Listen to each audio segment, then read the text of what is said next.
ni ukuvuga ngo dufite ikibazo hano mu Rwanda, usanga kubona management uri umuraperi biba bigoye. Ihoho Media TV. China TV station, changa kumva radio, it's a boy Taykun wumva on the front, hey, we represent, tuje mu kazi, subuzimuzi, aho mfite king, hey, dutangira tutazi ngo bizibaruka iki, uyu ni wo muziki, hamwe mpanga amazi menye nkuze ndi iki, we represent.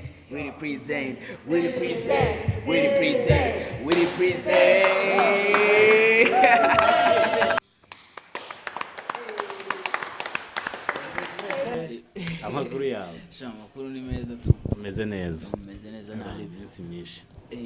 Hashize igihe tutabona. Ushobore kuba uri mu kazi kenshi.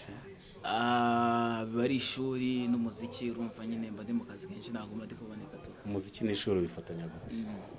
Nyine urabona hari ukuntu uba ufite talent kandi utayireka. No kuvuga ngo ikintu kitwa passion kiba ari ikintu kigoye kureka tu. Music ngomba kuyikora, ariko nanone ntibagiye ko mbere yuko ndi Taykun ndundi muntu ukeneye kuba nzabaho mu bundi buzima, ngomba kwiga, kandi kwiga burya hari ikintu biguhinduraho mu buzima, ukaba umuntu usobanutse to. Inama ugira abahanzi bagenzi bawe wenda bafata ibintu bimwe bakumva yuko umuntu wenda ashobora kuririmba ariko atize cyangwa iki, ni iyihe nama uha bagenzi bawe? Hari igihe nyine wenda uvuga ati kamfokasinge ku kintu kimwe, nicyo kintu kizatuma wenda mbaho.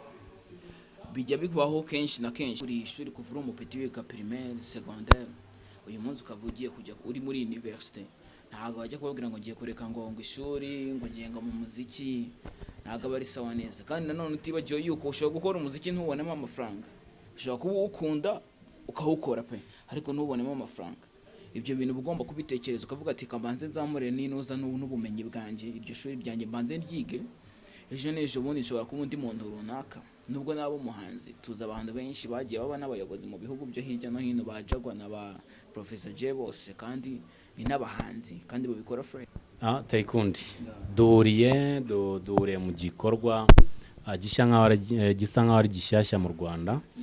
Ndabona wambaye uyu mupira wanditseho we represent bivuze iki kuri wowe? We represent ni company, naita company ya Rebo 2 igiye kumanaginga ubu ngubu guhera uyu munsi, kuko nasinya amasezerano.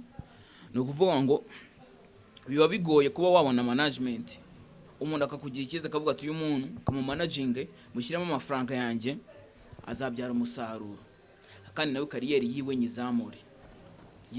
Ndavuga ngo aya mahirwe nayabonye nyuma yo kuba nava muri East African Got Talent. Ni ikintu nshima Imana kuba naritabiriye iriya rushanwa, kuko ryampaye amahirwe menshi, abantu benshi bamanga amaso. Umaze gusinya amasezerano na we represent Rebo. Ino Rebo ni nshyashya mu Rwanda ndakeka.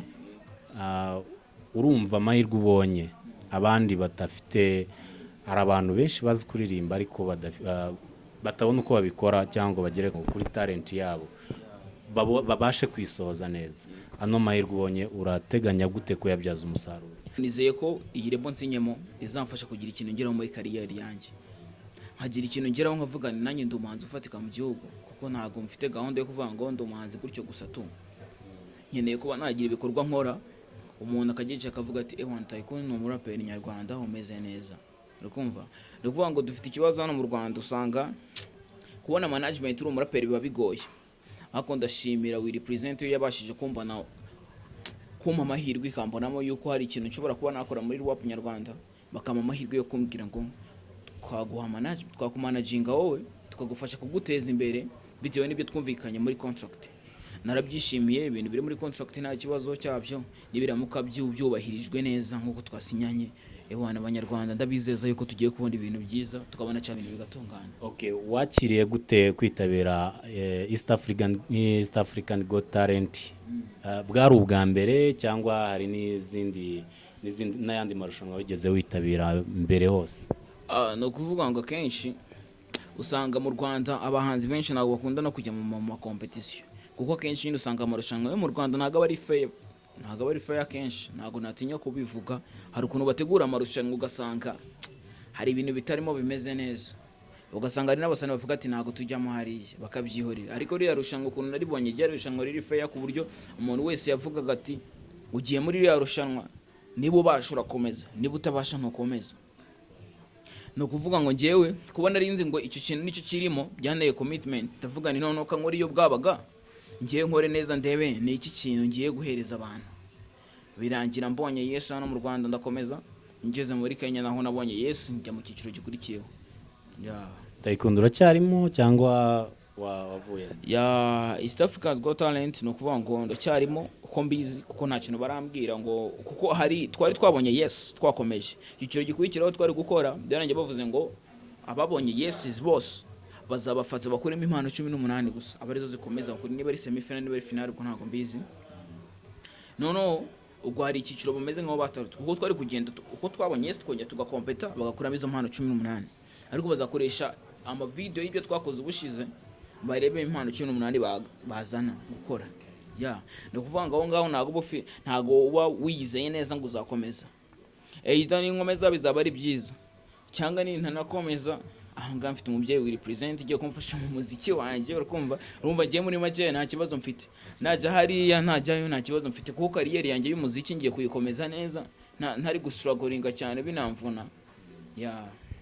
Urateganyiriza iki Abanyarwanda nyuma yo kubona Rebo igiye kugufasha buri kimwe cyose?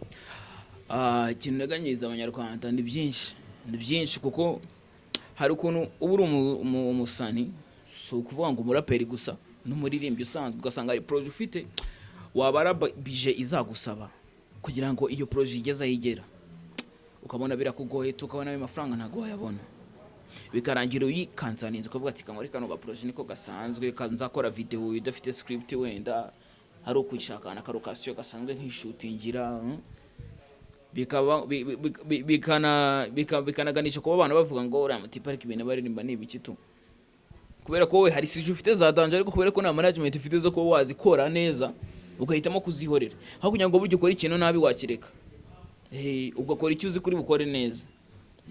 No kuvuga ngo ubu ngubu niba mfite management nta kintu nzitwaza bro. Nuvuga ngo Abanyarwanda ngomba kubahereza umuziki mwiza kandi ufite quality nziza, ukumva nkabahereza. Nuvuga ngo niba hari n'ibintu bajya bavuga ngo abaraperi iki n'icyo, ugasanga nyine iyo challenge nagiye mpura nayo kuva natangira music, no muri famille n'iki, bihera muri famille, inshuti n'iki, ngo umuraperi uraje mu matabi ibiki n'ibiki, uraje urangire nyine ntago akakubona nk'umuntu ugiye kumubera ikiromba tu.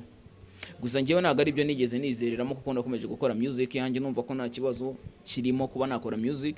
Ndavuga ngomba gukora music yanjye, wavuga ngo nzabibandi n'iki, ngomba kukwereka yuko ibintu bimeze neza, ngewe nta kibazo mfite ku ruhande rwanjye, nawe ugomba kuba humva ko nta kibazo mfite.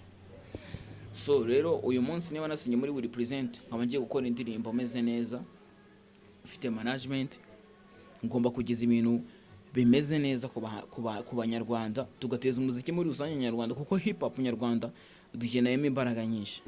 Ubundi amazina yawe nyakuri nayahe atari Taykun? Taykun nyiraho ni ry'ubuhanzi? Taykun the Green izina ryanjye ry'ubuhanzi, hanyuma izina ryanjye ryo kuba ry'ababyeyi risanzwe tu nitwa Ngenzi Emebris. Ngenzi Emebris. Utuye yamba Karuruma, niho hantu ntuye nyine tu, ariko navukiye mu ntara y'Amajyepfo. Ugiye kuduha freestyle kuri kunjana yawe, kugira ngo Abanyarwanda basobanukirwe Taykun ninde n'uburyo aririmba, hari abatakuzi kameme. Ikiri nabagwani homie ni pepa, buri kimwe cyose kigendana n'inyungu, ufite cash homie na byirungu, byigeka kubera beta hindutse umukungu, kuko muri huda timbonye umuhungu, nzajya nkora cash ngisiga ikirungo, ibijigo birakutse mu gitondo, ku kirusuke rigaba ikibondo, bidazimya kandi aturu n'urukundo, kontara vida kukarya umufungo, tijara ni tijara uboni haso hado, abana bakurya ifaranga uzimya kando, if you know nafi you be psycho, urasigara uri vide bati bingo, tijala nuko nguko ibintu bimeze. Wow. Urumva ko Taykun rero abantu urarenze, hano yawe izamure. Nuko yizamana ntago ndenze bro, nyine tu Rebo yabonetse, n'ubanga ibintu bigiye kugenda neza, wandi umva nishimye aho gusinza ndararana nkweto uyu munsi. Bro asante rero. Thanks nawe kuntumira bro. Urakoze cyane. Banyita Inkindi Aisha. Inkindi Aisha. Inyindi Aisha iyo wumvise we present wumva iki? we represent ni lebo nyine ije gufasha abanyarwanda abahanzi bakizamuka. Iyi lebo ya we present ndakeka ntabwo imaze igihe kinini mu Rwanda, ariko iby'ingenzi iyi lebo igamije ndakeka mwabitubwira mu magambo makeya. Ndumva uri umwe mu bantu bagize komite ya we present. Umwe mu bantu bagize we present, ikintu ije gufasha abanyarwanda nyine ni abahanzi bakizamuka, nabivuze bwa mbere, kubafasha umuziki wabo nyine utera imbere, abantu nyine badafite ubushobozi bwo kuba bazamura impano zabo. We present itangiriye ku muhanzi Taykun, mwagendeye kuki kugira ngo muhitemo? Taykun nyine twabonye abizi kubera ko ariko nibwo dutangiye, ni nabwo dutangiranye n'umuntu twamubonye muri East African Got Talent, tubona nyine arabyumva, turavuga ko tumuhereho n'abandi bazagenda bamukurikira nyine baza, ariko niwe nyine duhereyeho, arabyumva, afite n'umuntu ushoboye. yarashoboye cyane, niyo mpamvu mwamuhisemo. yego twamuhisemo kubera ko nawe urabibona ko abyumva.